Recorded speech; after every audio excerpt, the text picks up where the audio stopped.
Good afternoon, good evening, good morning. Many people were shocked on Tuesday when they saw the video announcing that the Zimbabwe Zanu PF regime cabinet had discussed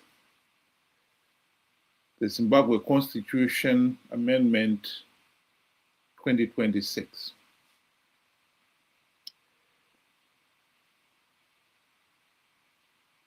Mnangagwa himself had sought to reassure the nation that he was not seeking to stay in office beyond 2028, when his second term ends.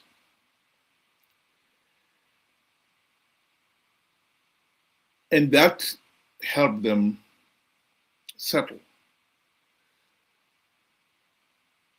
The interesting thing about it is, of course, that these people were being naive to believe him. And so it's not surprising that on the social media, many people have searched back in the archives for the videos where Mnangagwa assured them that he was a constitutionalist and they had no intention of staying beyond 2028. Here is one of those videos. We have now limited the terms of presidency, just 2 terms, 5 years. If you are able to have 2 terms, then you can, the maximum a person can remain in office are 2 terms. But beyond that, the Constitution forbids. Do you give a pledge that you will abide by that? Would like to entrench constitutionalism in Zimbabwe. But will you abide by the 2 terms that you have introduced? I will abide by that without any iota of resistance at all. Even if the people would love me to the hill, I will still go away because I believe constitutionalism is important. And in fact, you must give your people a chance to have other people come. 10 years is not a short period.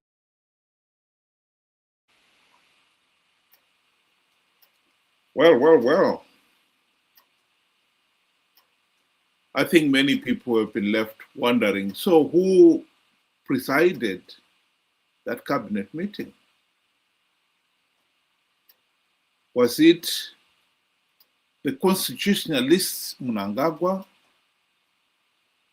or the real demonic Mnangagwa? We should all know by now. Who doesn't give a damn about the Constitution? Who doesn't give a damn about the rights of ordinary citizens?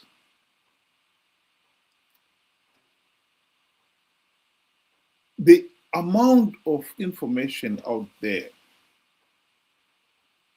should have left no one in any doubt that Mnangagwa's promise that he will uphold the Constitution is totally meaningless. Did he uphold the Constitution when he masterminded the 2008 Operation Mavhotera Papi to undermine and deny the people's democratic wish? For the record, here is a reminder of what happened in Operation Mavhotera Papi. I also know that Mugabe conceded defeat on 2008. He phoned Mbeki and Obasanjo to concede defeat. I hope that Thabo Mbeki and Obasanjo will one day make that public. But one of them, I won't say which one, told me that Mugabe phoned them that Saturday night and said, look, I lost the election and I concede defeat. and I know that Mugabe stuck to his guns, was prepared to go.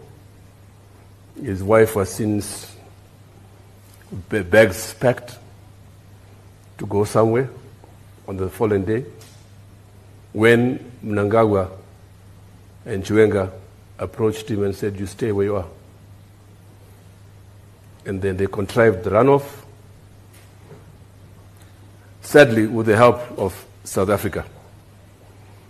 And runoff took place, very violent. 360 people were killed. I don't know. The South African, I came here as part of a delegation to Cape Town to see members of the ANC. I don't want to mention names, they're my friends. I saw them, and through them, a cabinet committee subcommittee of South African cabinet was set up on the Zimbabwe issue. It was on the basis of that cabinet committee that South Africa did not recognize the runoff. And indeed, it was the basis of that committee that Thabo sent the generals to South Africa, to Zimbabwe.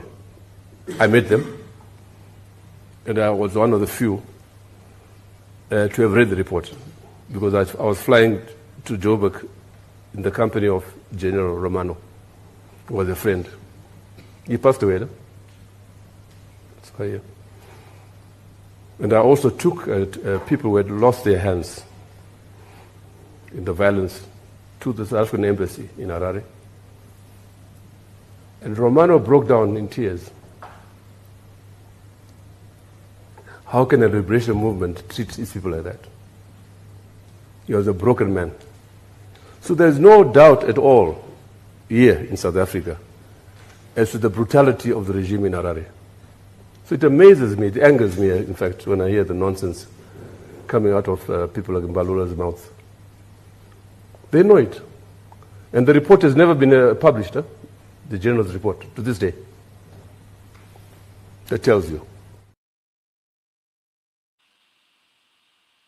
The other tragedy is, of course, it's not only the South Africans. Zimbabweans themselves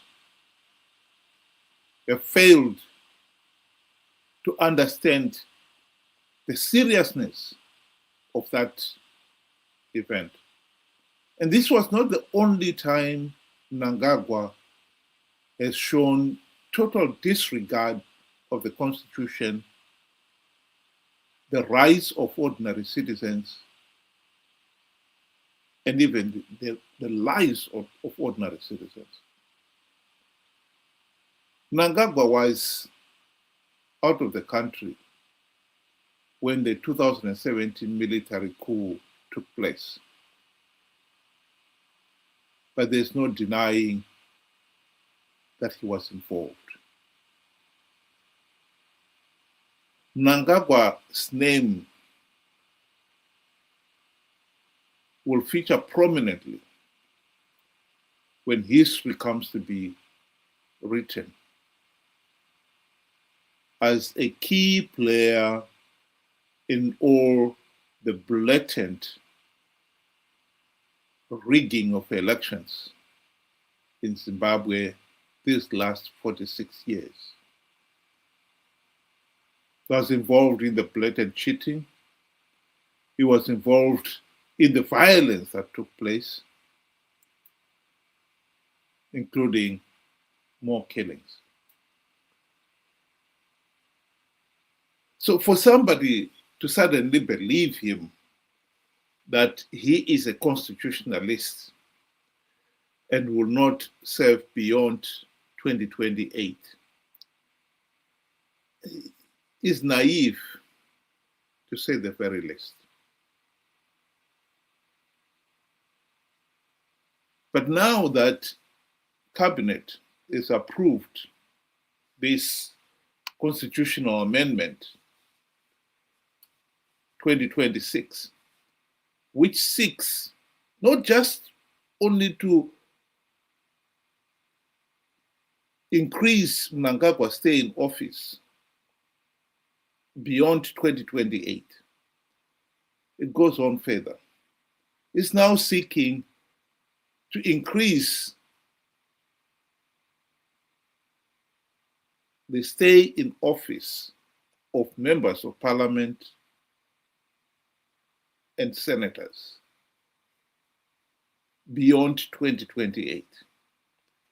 In other words, it seeks to postpone the 2028 elections. This flies in the face of everything one would believe. The people of Zimbabwe, when they voted in 2023, it was on the clear understanding that they are electing members of parliament, senators, and the president for a maximum term of 5 years. Now with this amendment, they're being told those elected officials are now taking it to themselves to extend their term of office beyond the 5 years without going back to the electorate.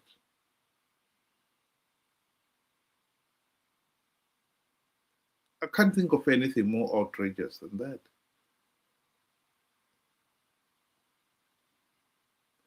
So I think it is important that as a nation, we really should sit back and ask ourselves,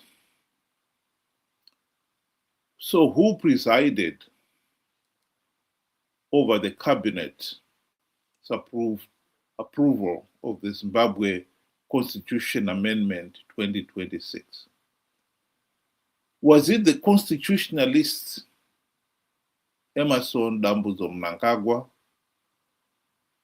or was it the demonic Emmerson Mnangagwa that the people of Zimbabwe should all know very well by now?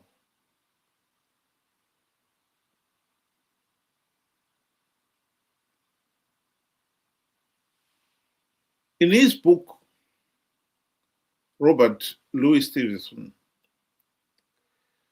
wrote an interesting book of a character with divided personality.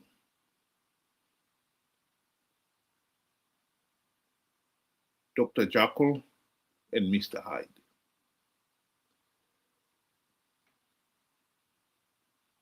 I think in Zimbabwe, we have got a case of Dr. Jekyll and Mr. Hyde in the State House.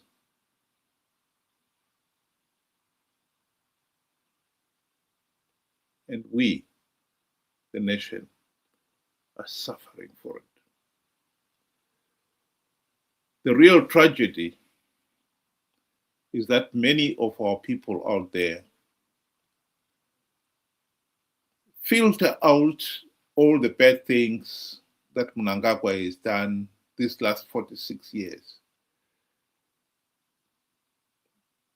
and believe only the good things,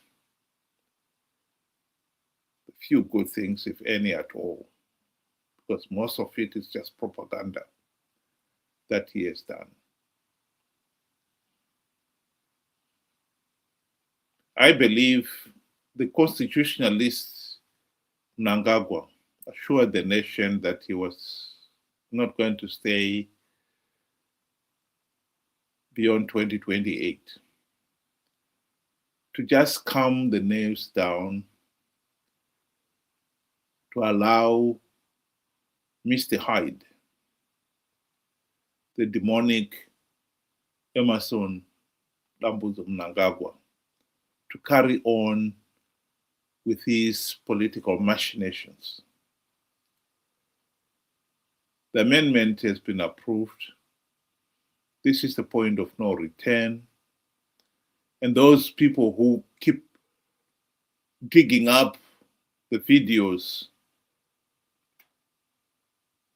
as if to confront the real Mnangagwa, the demonic Mnangagwa, with the contradictions of the constitutionalists are just wasting their time.